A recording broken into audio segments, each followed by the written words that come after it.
y'all, I'm Edmund. And I'm Heather. And this is All Positive Reviews.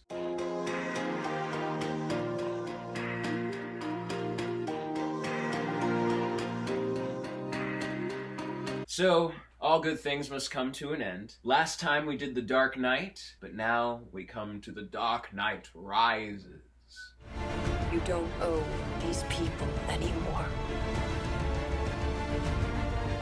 You've given them everything. Not everything. Not yet. And this wonderful, wonderful little movie, the end of a trilogy. Yes. We're going to have some fun things here to say for it on All Positive Reviews. So, what do you like about The Dark Knight Rises, Heather? Okay. Well, first of all, I have to say, normally I like to start out the videos and I like to talk about the characters. But we've talked about the characters. So this time I'm going to talk about my favorite thing that's happened. And I know, other than Heath Ledger, I'm sorry, Joker, I love Joker and all that. However, and I love the opening to Dark Knight. So, no complaints or arguments about that. Yeah. But I fucking love the beginning of this movie. Not only because it's all really happening, like they really did go up into the sky and drop an airplane. Oh yeah. Which is just amazing. But it's one of my favorite introductions. Yes. To a character. And I love Heath Ledger. Out of these, Heath Ledger's probably my favorite because I love the Joker. Oh yeah, absolutely. He's my favorite Batman villain, totally. Mm-hmm. However, Bane is one that I did not like before this movie, really. Oh, yeah. I just didn't really care either way. I mean, he was fine, but I love him in this movie. Yeah, because he's, up until this point, he's been best in the comics because the comics sold that he is strong, but also super intelligent. Right. And this Bane is. Yes. But he's a believable strong. Like, he's right. not, he's not 8 feet tall, but he's getting constantly pumped with painkillers. Right. And he can just take hits, man. Yes. And punch through shit without feeling pain at all. I love every fight him and Batman get into. I do, and I hate watching poor Bruce take the punches like that, but oh my gosh, does it look like he is just whooping the shit out of him. And the whole time while he's doing it, he is delivering some of the best comic booky lines. Yes. Because, so great. You fight like a younger man. I love it. He is, I say with a lot of them in this trilogy that it's like the villain comes out of the comic book off the page and into reality. Mm-hmm. Which is kind of the same in this movie with Bane, but for some reason, the way the hits hit, they still hit like I can feel the pow.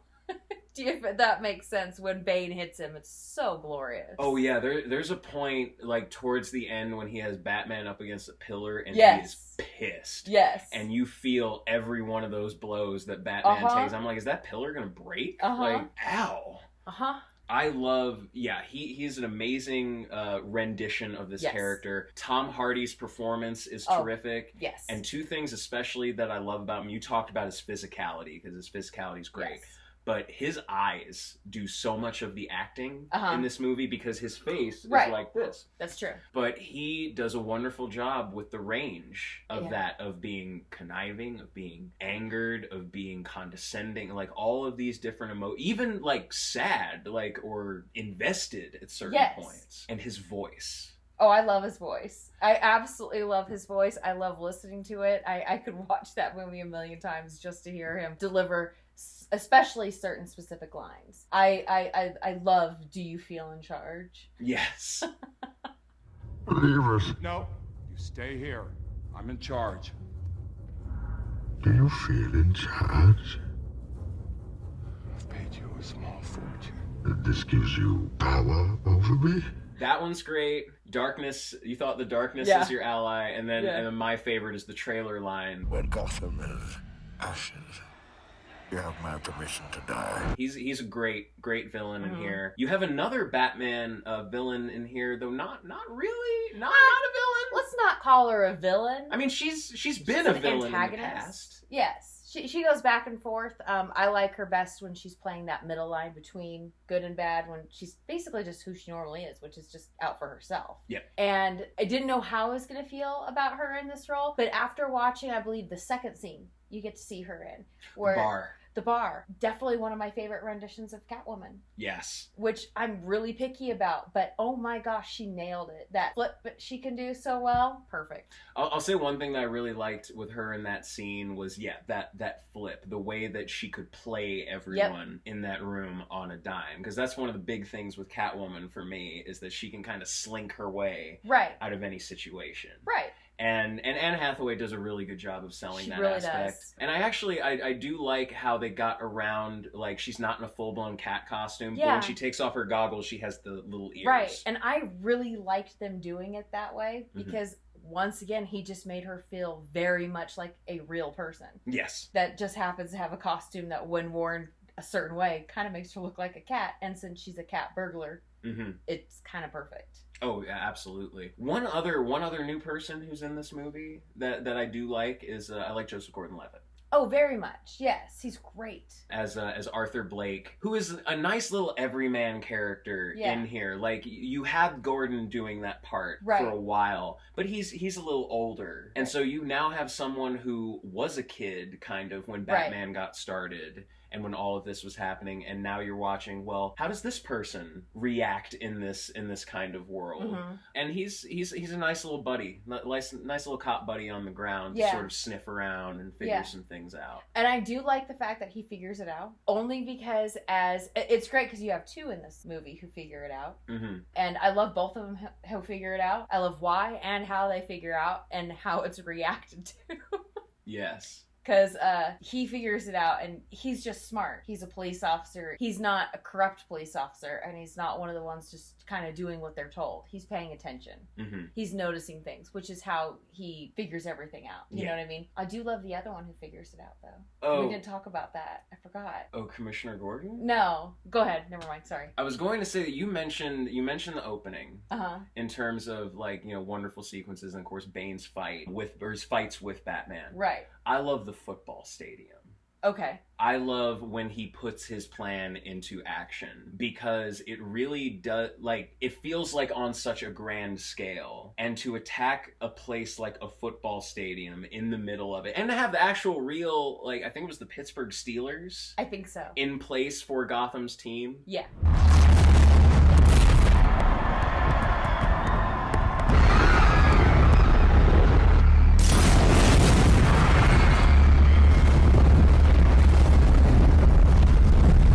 That whole just him swooping the city in his hands, and the great speech delivering Gotham. He has lots of great speeches. No, he really does. And that's what I think makes it so wonderful, is that voice giving all these really, like, empowering speeches about bad things. But still, I don't know, it just pumps you up. Do you have any other, like, sequences like that, or action beats that you know you really enjoy? I mean, I know you really like this movie. I do. No, I love this movie. I was, you know, I'm a sucker for Bane and Catwoman, I guess. Well, like I said, I love the opening.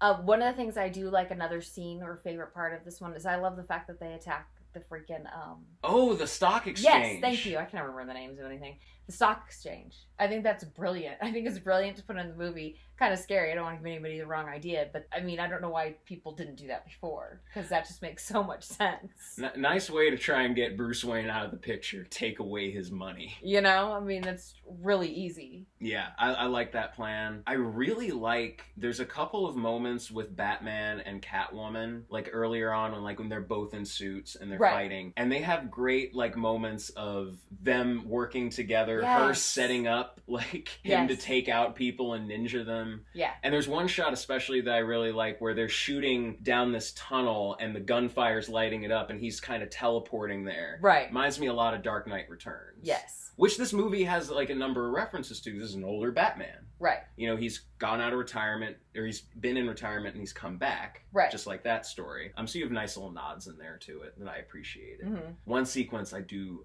love, like, especially on this rewatch, was there's a big connection with this and Batman Begins. Begins. Right. This feels almost more like a sequel to Batman Right. Begins in some ways. So you have a great Liam Neeson cameo in A Vision, but you also have The Climb. Oh, yeah. Which on its own, I think, is a really terrific sequence in terms of, one, this is a very well-designed prison to put you in despair. Yeah, no kidding. But also, two, it's great to see how far Bruce goes, since it does almost feel like it was a death wish in a way, or like he didn't feel like he wasn't chasing after a victory necessarily. Right. But then when he got down there, he finally worked his way back to hoping again, which was cool. And then I know the other big thing for me would be the music and the return of the Bat Pod. Yes, the Bat Pod. And I love the fact that she gets to use the Bat Pod. Yes. I love that. And the music is great, even though I had the words completely wrong. I was on the Kevin Smith route, which was like something like Matalo, Matalo, Bane, Bane, which I guess I was wrong.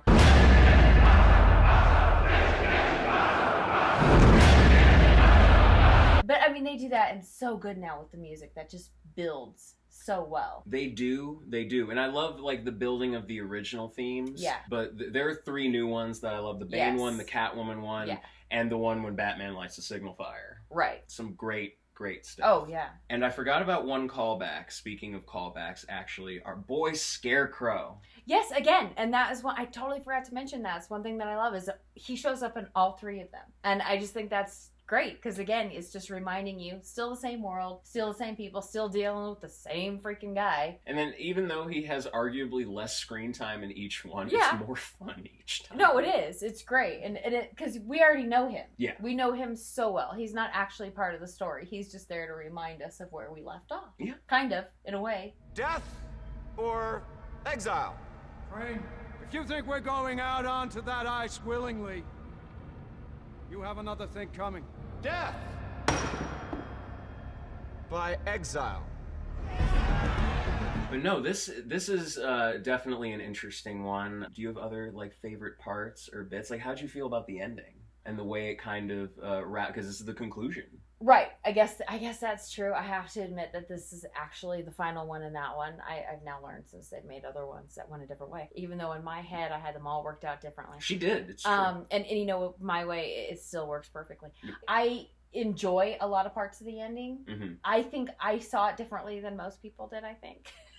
I looked at it from this whole other side. My favorite part of the ending is when Joseph Gordon-Levitt's character gets to the Batcave. Yes. Yeah, when he swings in there. That's probably my favorite part of the ending. I liked that a lot too because I love how it opens up. I love him going in there, and I love the callback to Bruce's Batman Begins moment when he first gets into the cave. Yes, that's the part about it. Like that shot, and I was like, no, that's cool. It's the shot and the music. Mm-hmm. Right then, it's like it's perfect. I know it does make you wish, like, oh yeah, I can't wait to see him don the bat suit. No, that was the last one. It was the last one, but it was a very interesting one. It was, and I had a lot of fun with it. I snuck out to the theater. I took the day off work and snuck out. I saw it at midnight, and I loved the shit out of Bane. I was practicing that voice the second I got out of the theater. But that is The Dark Knight Rises. And that is the Dark Knight Trilogy. Next time on All Positive Reviews, we'll be moving on the bucket list, on the movie list. And we just finished doing, a bunch of crimes in Gotham City. Yes. Now we'll be moving to crimes in South America. Yes. With City of God, a movie I haven't seen since college and you just haven't seen. Yeah, not at all. So this will be interesting. Very. But we will also have some other things coming. We will have more Handmaid's Tale, as well as present Handmaid's Tale down below. We're going to have Mad Men, Sex and the City, more movies, especially anything that they suggest. Oh, yes. And, we like all forms of entertainment. So, if you're into a book or a game or, any kind of form of entertainment like that you would like reviewed, let us know. And, if you really like it and you don't have someone that likes something that you like, tell us and we'll find stuff to like it. And me and you can sit here, we can gossip about it. It'll be great. We also down below have some of our other videos if you haven't checked them out, like Game of Thrones, a couple of our Marvel ones, Star Trek, and of course Shawshank and the other Batman ones that we've done. Otherwise, please make sure to like, comment, and subscribe. Thank you so much for watching. Please stay positive and have a great day.